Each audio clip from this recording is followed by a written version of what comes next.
Oh, Oleh.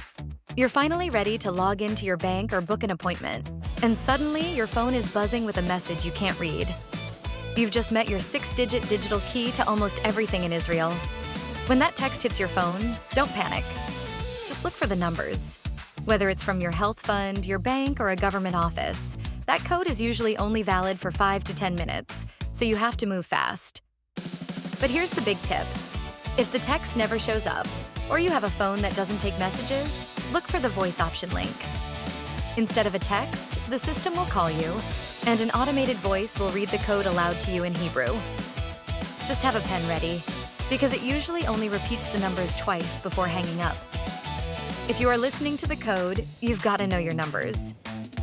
I have put a full number cheat sheet over at the All About Aliyah website to help you master those sounds so you can write them down as you hear them. If you aren't getting the code at all, check your phone number format. Don't type +972 if the box already has the Israeli country code. Just start your number with 5. And if you just changed your phone number at the Interior Ministry, give the system 48 hours to update before you try again. One final secret. If you are stuck on a screen full of Hebrew, use the Google Lens app on your phone. Just point your camera at the screen or take a screenshot, and it will translate everything into English instantly. Master the code, and you master your digital life in Israel. For more tips and guidance on all things Aliyah, visit allaboutaliyah.com. And don't forget to like, subscribe, and share.